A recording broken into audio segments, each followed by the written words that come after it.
Dakota medicine man said, "Peace comes within the souls of men when they realize their oneness with the universe.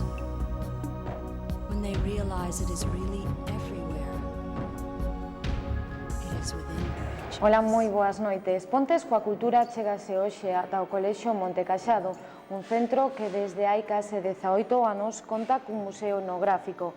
A piques de cumprir a súa maioría de idade, compre botar a vista atrás e recordar os motivos que levaron a instaurar este museo e, como non, tamén a coñecer o seu contido. Para isto, hoxe contamos coa participación de José María López Ferro, fundador do Museo Etnográfico do Colexio Monte Caxado. Ola, moi boa noite. Hola, boa noite. Con que finalidade se puxo a andar o Museo Etnográfico do Colexio Monte Caxado? Bueno, pois, en principio foi claramente uns fins pedagóxicos, xa que isto é un colexio, entón fixose o museo pois, para que os nenos completasen un pouco a súa ensinanza, a súa educación, con esos obxectivos pedagóxicos que se buscaban, como era pois, a ampliación do vocabulario, coñecemento das pezas, unha relación maior co agro, etc. E canto tempo hai deses inicios? Iniciouse oficialmente no curso 85-86, pero xa a finais do 84-85 xa recolleramos unhas pezas e xa estaba un pouquiño así a idea, diríamos, prevista, non? Recorda, José María, cales foron as primeiras pezas que chegaron ao museo?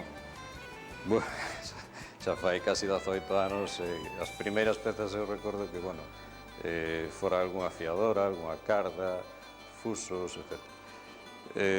As primeiras pezas fixeranse unha carta a todos os pais do alumnado que había naquel momento e, bueno, responderon moi ben, tuveron unha avalancha de pezas ao principio. Houbo que agardar ata maio do ano 1987 para realizar a inauguración deste Museo Etnográfico do Colexio Monte Caxado. Había xa daquela moitas pezas no museo? Inaugurouse no 87, como dixeches, inaugurara o finado don Enrique Rivera Rouco, que era o cronista oficial, estaba de alcalde Xaime Vilaboe, que asistiron ao acto. Eu recordo que se inaugurara con 250 pezas. Moitos cambios se produciron desde entón, non? Sí, desde, bueno, como decíamos, hai 18 anos, non? Que se iniciou, entón, pois sí, moitísimos cambios. Primeiro, cambio de número de pezas, cambio de número de seccións que foron aumentando. As pezas pasaron desde 250 naquel entón a 1648 na actualidade. As seccións pois, tamén aumentaron moitísimo. Hoxe en día, pois, bueno, estamos incluso xa recollendo pois, bellas fotografías que fixemos hai pouco, pois, a exposición abaixo na Casa do Peso. Levamos casi unhas 600 recollidas, esperamos seguir recollendo máis.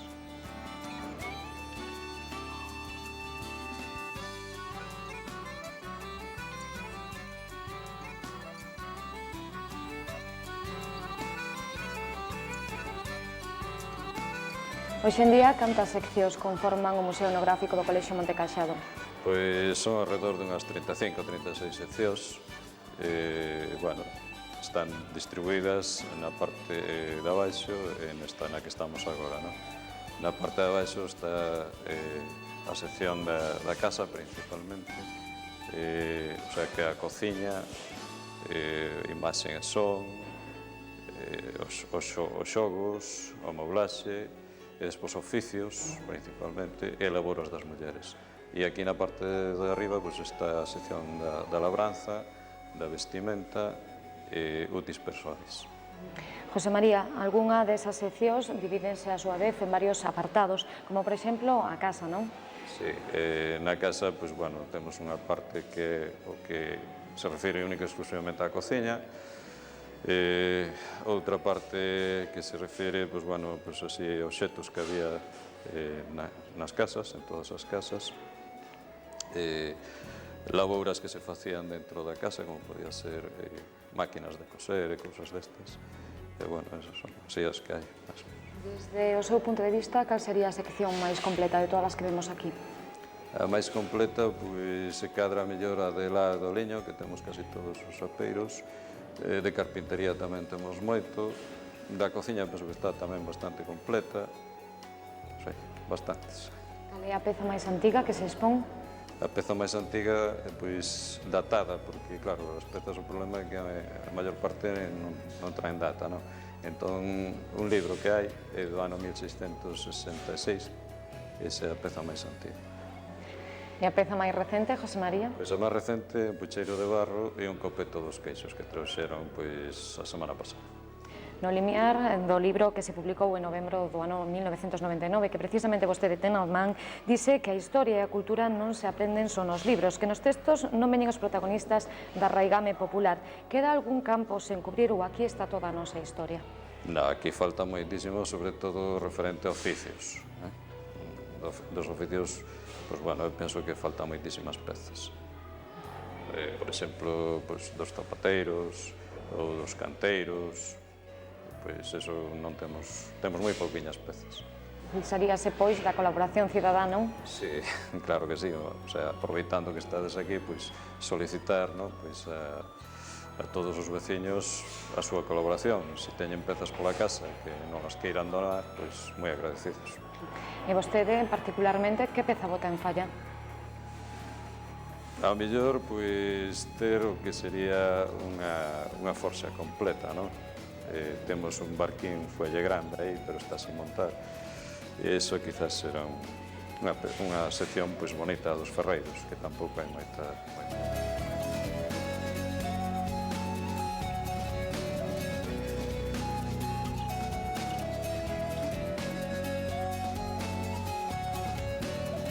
No momento no que chegan as pezas ao centro, como se actúa?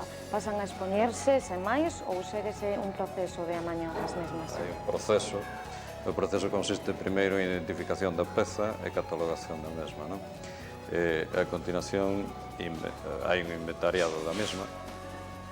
Despois vese como está a peza, a veces hai que darlle algún produto, pois, se é de madeira, mellor trae carcoma, couza, non? E hai que matarlla. Despois xa o proceso de restauración, pois pezas que a veces faltan unha parte ou algo. Entón, despois tamén se barnizan algunhas, depende do material con que está feita a peza. Quen se encarga de realizar esta restauración? Pois o encargado son eu, normalmente. Sempre, tocaba ben. Non sei se contas aquí cun taller, José María, para realizar este proceso. Sí, temos un taller pequeno, onde temos, bueno, pois, ferramentas básicas para facer este traballo e en algunha hora libre que teño e algunha máis, pois, vaise facendo. A verdade é que moi pouco espacio vos queda aquí para acoller a tantas pezas como recibides.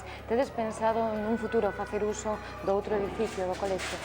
En principio non temos pensado, pero bueno, se fora necesario, penso que non habería problema, non? Sí, hai bastantes pezas en pouco espacio, pero bueno, ainda quedan así algún cañón de escaleiras que se podía ainda aproveitar. Debemos mencionar, porque me parece que é digno de louvanza, o grande respeto que teñen os nenos polas distintas pezas que conforman o Museo Etnográfico do Colexio Montecaxado. Non cabe dúda. Hai que darse conta que, por exemplo, aquí na parte baixa están os de infantil, 3, 4 e 5 anos. E xa desde que veñen, por primeira vez ao colexio desde 3 anos, indícases, non, que isto é un museo, que hai que tratar de respetalo, e eu penso que asumen con perfecta naturalidade, respetan, de feito nunca estragaron nada, o sea que, moi ben, hai que felicitarlos, claro. E tamén temos que dicirlles aos nosos telespectadores que desde o Colexio Montecaxado se brinda a posibilidade de visitar as instalacións, contando incluso coas explicacións dun guía. Sí, concretamente os sábados, de 12 a 1 e de 6 a 8, pois está aberto ao público en xeral e contase cas explicacións dunha guía. E prodúcense moitas visitas ao longo do ano? Sí, ao longo do ano, pois por aquí pasan colexios, tanto da localidade como de outras localidades veciñas, pasa xente, público en xeral, a veces excursións que veñen pois, de xente maior. Para rematar, José María, lembrarnos os horarios de visita. Sí, os horarios de visita son os sábados de 12 a 1 e de 6 a 8. Moitas gracias por acompañarnos. A vos. E a vostedes animámonos a que se acheguen ata as dependencias do Colexio Montecaxado para contemplar as distintas pezas que compoñen este Museo Etnográfico. Gracias por acompañarnos e ata o vindeiro xoves.